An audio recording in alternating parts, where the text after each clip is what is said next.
పుష్ప 2 పాత్రలో మ్యాటర్ లేదని ఫహద్ కు ముందే తెలుసన్నమాట. ఐకాన్ స్టార్ అల్లు అర్జున్ పుష్పరాజ్ పాత్రకు పూర్తి స్థాయిలో న్యాయం చేశాడని చెప్పవచ్చు. ముఖ్యంగా జాతర ఎపిసోడ్ అలాగే క్లైమాక్స్ ఫైట్ ఓ రేంజ్ లో క్లిక్ అయ్యాయి. ఇక అందులో బన్నీ నట విశ్వరూపం చూపించాడు.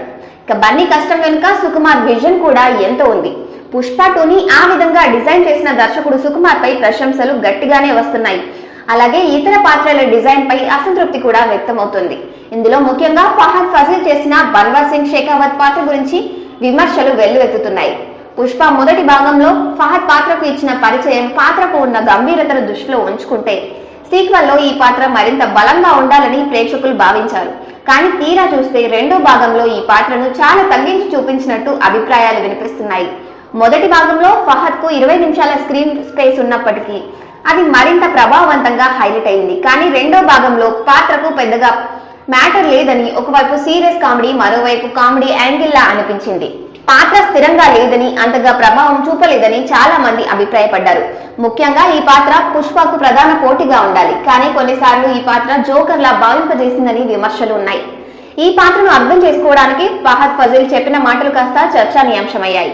ఇటీవల ఫహద్ ఫజీల్ ఇంటర్వ్యూలో పుష్ప తనకు కెరియర్ ఎటువంటి ప్రభావం చూపలేదని చెప్పాడు. పుష్ప నాకు ఏమీ చేయలేదు, నేను చాలా నిజాయితీగా మాట్లాడుతున్నాను. నా పాత్ర గురించి ప్రజలకు పెద్దగా మ్యాజికల్ గా కొత్తగా ఆశించలేరని నాకు తెలుసు. కానీ సుకుమార్ మీద అభిమానం వల్లే ఆ సినిమా చేశాను. ఇది నా అసలు స్టఫ్ కాదు, నా స్టఫ్ ఇక్కడే ఉంది అంటూ అతను చెప్పిన మాటలు ఇప్పుడు మరింత చర్చానీయాంశమయ్యాయి. ఫహద్ ఈ సినిమా తన కెరియర్ కి గొప్పగా ఏమీ ఉండదని ముందే గ్రహించాడని అనిపిస్తోంది. కానీ సుకుమార్ లాంటి దర్శకుడితో పనిచేసే అవకాశం రావడంతో నో చెప్పలేదు. అలాగే ఇక్కడ ఇండస్ట్రీలో తన పరిధిని పెంచుకోవడం, ఇతరులతో కలిసి పనిచేయడం కోసం ఈ సినిమా చేశాడని అంటున్నారు. ఇదే కారణంగా ఫహద్ ప్రమోషన్లకు దూరంగా ఉన్నాడని కూడా అభిప్రాయాలు వ్యక్తమవుతున్నాయి. ఇకపోతే పుష్ప 2లో పాత్ర తగ్గించిన ఫహద్ భవిష్యత్తులో పుష్ప 3లో తిరిగి వస్తాడా అనే విషయం ఇప్పుడు చర్చానీయాంశంగా మారింది. అభిమానులు మాత్రం ఈ పాత్రను మరింత ప్రభావవంతంగా తీర్చిదిద్దాలని కోరుకుంటున్నారు. గంగమ్మ జాతర చరిత్ర వెరీ ఇంట్రెస్టింగ్. పుష్ప 2 రిలీజ్ తో గంగమ్మ జాతర ఏ రేంజ్ లో హైలైట్ అవుతుందో చెప్పాల్సిన పని లేదు. అప్పటి వరకు తిరుపతి వరకే పరిమితమైన జాతర ఇప్పుడు దేశవ్యాప్తంగా ఎంతో ఫేమస్ అయింది. పల్లె నుంచి పట్నం వరకు అంతా గంగమ్మ జాతర చర్చే సాగుతోంది. సినిమాలో జాతర సన్నివేశాలకే జాతీయ అవార్డు పక్కా అంటున్నారు అభిమానులు. మరి ఈ జాతర ప్రత్యేకతలు ఏంటి అంటే, తిరుపతి గంగమ్మ జాతర రాయలసీమలోని అతిపెద్ద జనజాతర. తాతయ్యగుంట గంగమ్మ తిరుపతి గ్రామ దేవత. ఆ గంగమ్మ గురించి ఓ కథ ప్రాచుర్యంలో ఉంది. తిరుపతిని పాలేగాలు పరిపాలించే రోజుల్లో ఓ పాలేగాడు తన రాజ్యంలోని యువతలను అత్యాచారం చేసేవాడట. కొత్తగా పెళ్లైన వధువులంతా మొదటి రాత్రి ఆ పాలేగాడితో గడపాలని ఆంక్షలు విధించేవాడని చెప్తారు.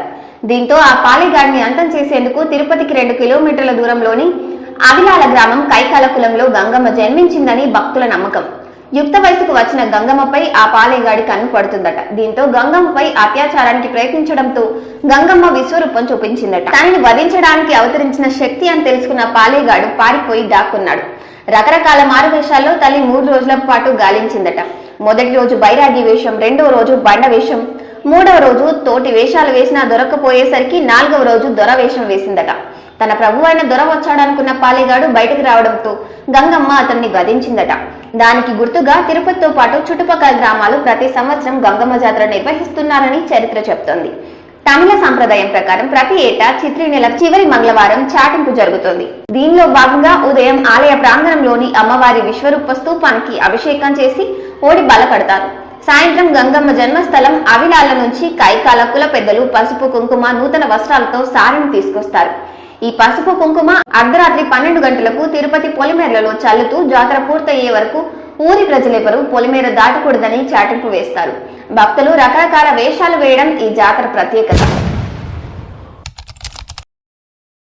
సంధ్య థియేటర్ ఘటనలో మృతి చెందిన రేవతి కుటుంబానికి 25 లక్షల సాయం అంటూ అల్లు అర్జున్ వీడియో విడుదల. హైదరాబాద్ లోని ఆర్టీసీ క్రాస్ రోడ్ సంధ్య థియేటర్ ఘటనపై సినీ నటుడు అల్లు అర్జున్ స్పందించారు. ఈ ఘటనలో మృతి చెందిన రేవతి కుటుంబానికి 25 లక్షలు ఇవ్వనున్నట్టు ప్రకటించారు. పుష్ప 2 ప్రీమియర్ షో సందర్భంగా మహిళ మృతి ఆయనను షాక్ కి గురిచేసిందని అన్నారు. ఈ విషాద ఘటన హృదయ విదారకమైనదని అన్నారు.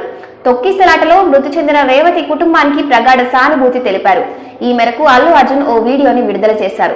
మొన్న తాము సంధ్య థియేటర్ వద్ద పుష్ప 2 ప్రీమియర్ షోకి వెళ్లినప్పుడు అక్కడ అనుకోకుండా మహిళ మృతి చెందినట్టు వారికి తర్వాత తెలిసిందన్నారు. ఈ విషయం తెలియగానే ఆయన, దర్శకుడు సుకుమార్ సహా టీం అందరూ షాక్ కి గురయ్యారని అన్నారు. గత 20 ఏళ్లుగా ఆయన దాదాపు అన్ని సినిమాలకు మెయిన్ థియేటర్ కు వెళ్లి చూడడం ఆనవాయితీ అని, ఇప్పుడు ఇలా జరగడం వారిని తీవ్ర నిరాశకు గురి చేసిందని అన్నారు. ఇది చాలా బాధాకరమైన అంశం అని అన్నారు. ఇది మాటల్లో చెప్పలేనిదని అన్నారు. మొదట రేవతి కుటుంబానికి వారు ప్రగాఢ సానుభూతిని తెలియజేశారు. ఎంత మాట్లాడినా, వారికి ఏం చేసినా జరిగిన నష్టం పూడ్చలేనిదని అన్నారు. కానీ ఆయన శక్తి మేరకు వారి కుటుంబానికి అండగా ఉంటారని తెలిపారు. తన వంతుగా రేవతి కుటుంబానికి 25 లక్షలు ఇస్తున్నట్టుగా తెలిపారు. నేను మీకున్నాను, నన్ను నమ్మండి అని చెప్పడానికి ఈ డబ్బుని ఇస్తున్నామని అన్నారు. రేవతి పిల్లలకు ఏం సాయం కావాలన్నా చేసేందుకు సిద్ధమని అన్నారు. ఈ ఘటనలో గాయపడిన రేవతి కుటుంబ సభ్యుల ఆసుపత్రి ఖర్చులు కూడా భరిస్తామని తెలిపారు. ఇది ఆ కుటుంబానికి చాలా క్లిష్ట సమయమని, వారికి ఏ అవసరం కావాలన్నా వారు ఉంటామని అన్నారు. అందరికీ ఒక విజ్ఞప్తి చేశారు. సినిమా తీసేది ఫ్యామిలీతో థియేటర్కి వెళ్లి సినిమా చూసి ఆనందించాలని మాత్రమే అని, ఇలాంటి దురదృష్టకర సంఘటనలు జరిగితే వారి ఎనర్జీ కూడా డౌన్ అవుతుందని, కాబట్టి అందరూ కూడా థియేటర్కి వెళ్ళినప్పుడు జాగ్రత్తగా ఉండాలని సూచించారు. సినిమాను చూసి సంతోషంగా ఇంటికి వెళ్లాలని ఆకాంక్షించారు.